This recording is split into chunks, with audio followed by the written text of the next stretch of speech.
Assalamualaikum warahmatullahi wabarakatuh. Nama saya Alinti Sadia dari Prodi Manajemen Dakwah, Fakultas Dakwah dan Komunikasi. Di sini saya akan mempresentasikan makalah saya yang berjudul Metode dan Teknik Dakwah. Metode dari bahasa Yunani artinya methods atau jalan.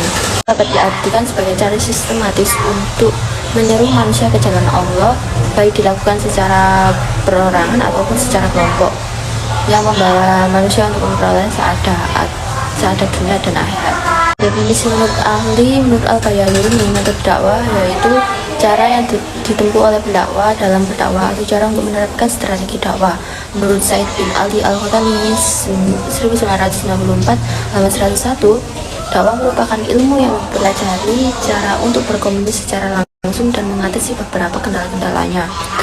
Menurut Abdul Al-Karim Zaidan, metode dakwah yaitu ilmu yang terdapat keterkaitan cara melangsungkan menyampaikan pesan dakwah dan cara mengatasi kendala-kendalanya. Metode dakwah meliputi 3 cakupan, yaitu yang pertama al-hikmah. Hikmah dalam dunia dakwah memiliki posisi yang sangat penting, yaitu dapat menentukan sukses tidaknya sebuah dakwah. Dalam kamus dan beberapa kitab tafsir, al-hikmah diartikan sebagai al-adil, keadilan, al-ilm, kesabaran, ketabahan, an-nubuwah, kenabian, al-ilmu, pengetahuan, filsafat, Al-Quran, kebijakan, ataupun pendapat yang baik, al-haq, yang artinya kebenaran. 2. Al-mau'izah al-hasanah. Menurut Imam Abdullah bin Ahmad An-Nasafi yang dikutip oleh Haji Hasanuddin, yaitu al-mau'izah al-hasanah merupakan perkataan yang tidak tersembunyi bagi mereka bahwa engkau memberikan nasihat dan menghendaki manfaat bagi mereka, atau dengan Al-Quran. Yang 3. Al-mujadalah bi'allati hiya ahsan. Secara bahasa, lafaz mujadalah diambil dari kata jadalah yang artinya meminta, melilit. Sumber metode dakwah itu ada 4, yaitu yang pertama Al-Quran. Di dalam Al-Quran banyak sekali ayat-ayat yang membahas tentang masalah seputar dakwah. Semua ayat tersebut menunjukkan metode yang harus dipahami atau dipelajari oleh setiap umat muslim. Yang kedua adalah sunnah Rasul. Banyak kita temui hadis-hadis di dalam sunnah Rasul yang berkaitan dengan dakwah atau dengan tentang perjuangan dan cara-cara yang Rasulullah pakai dalam menyiarkan dakwah. Yang ketiga, sejarah hidup para sahabat dan fuqaha. Para sahabat besar dan para fuqaha cukup memberikan contoh yang baik dan berguna bagi para juru dakwah. Yang keempat adalah pengalaman. Pengalaman para juru dakwah merupakan hasil dari pergaulan orang banyak yang terkadang dijadikan referensi ketika berdakwah. Sumber metode dakwah ini dikutip dari buku Profesor Dr. Haji Muhammad Yusuf, Metode Dakwah, halaman 19. Selanjutnya, metode menurut Abdullah Ahmad, metode ilmu dakwah meliputi 1. Metode keilmuan yang menggunakan pendekatan analisa sistem dakwah. Yang kedua, metode historis, yaitu metode ilmu dakwah yang menggunakan pendekatan ilmu sejarah. Yang ketiga adalah metode reflektif, yaitu proses verifikasi prinsip serta konsep dasar dakwah yang diperoleh dari sudut pandang dunia tauhid sebagai suatu paradigma. Dan yang terakhir adalah metode riset dakwah partisipasi, yaitu metode yang menggunakan pendekatan empiris. Untuk metode menurut Abdullah Ahmad dikutip dari Profesor Dr. Haji Muhammad Amin Syukur MA, Desain Ilmu Dakwah, halaman 111. Teknik dakwah dapat diklasifikasikan sebagai berikut. 1. Metode ceramah. Metode ceramah disebut sebagai metode public speaking atau berbicara di depan banyak orang. Metode ceramah terdapat 3 teknik dalam ceramah, yaitu teknik persiapan ceramah. Sebelum ceramah, para pendakwah harus mempersiapkan materi yang cukup untuk disampaikan kepada para audiens. Yang kedua, teknik penyampaian ceramah. Teknik penyampaian ceramah bisa dilakukan dengan menyebutkan topiknya terlebih dahulu, lalu menulis latar belakang atau menggabungkan peristiwa yang sedang hangat dan menghubungkan peristiwa yang sedang diperingati, ataupun menghubungkan dengan kepentingan vital para pendengar serta memberikan pujian kepada para pendengar. Yang ketiga adalah teknik penutupan ceramah. Teknik penutupan ceramah antara lain 1. Mengemukakan ikhtisar pada ceramah. 2. Menyatakan kembali gagasan penggunaan kalimat singkat bahasa yang berbeda. 3. Memberikan sebuah dorongan untuk bertindak. 4. Mengakhiri ceramah dengan klimaks atau bisa membuat suatu pernyataan-pernyataan yang historis. Menurut Rahmat tahun 1982 halaman 73. Yang kedua adalah metode diskusi. Manfaat dari metode diskusi adalah Metode dakwah yang berfungsi sebagai bertukar pikiran tentang masalah keagamaan digunakan sebagai pesan dakwah antar beberapa orang dalam dalam tempat tertentu. Teknik dari metode diskusi adalah menurut Jos Daniel Pereira 1984 halaman 194. Kemudian kemudian adalah teknik diskusi. Berhasil tidaknya suatu diskusi ditentukan baik tidaknya sang moderator atau ketua dalam memimpin diskusi. Tekniknya adalah dengan menjelaskan tujuan dan maksud dari diskusi, dua menyambut suatu kelangsungan diskusi secara teratur dan tertib. Yang ketiga, memberikan ajakan. Yang empat, menyimpulkan setiap pembicaraan dan membuat beberapa kesimpulan.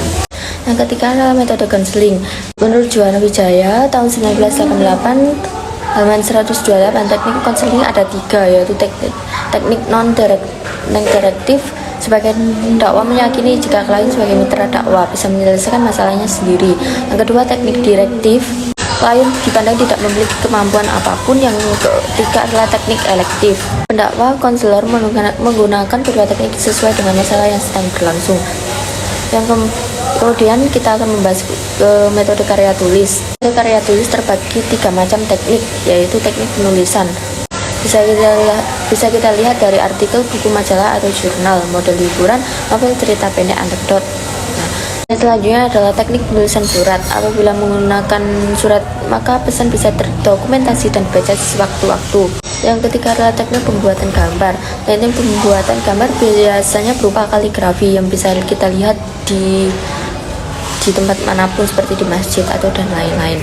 Dan yang terakhir adalah metode kelembagaan. Metode kelembagaan itu adalah pembentukan atau pelestarian norma dalam wadah atau dokumen yang sebagai instrumen dakwah. Yang kemudian adalah metode pemberdayaan masyarakat. Dapat kita buat tekniknya dari ketiga faktor ini, yaitu satu, teknik non-partisipasi dari pemerintah oleh pemerintah untuk rakyat. Yang kedua, teknik tokenisme dari pemerintah bersama rakyat untuk rakyat. Dan yang ketiga adalah teknik partisipasi atau kekuasaan masyarakat dari rakyat oleh rakyat untuk rakyat.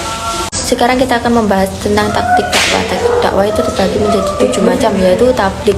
Tablik yang artinya menyampaikan ajaran Islam kepada orang lain. Jadi orang yang melakukan tablik disebut mubalik. Yang kedua, nasihat dan khotbah.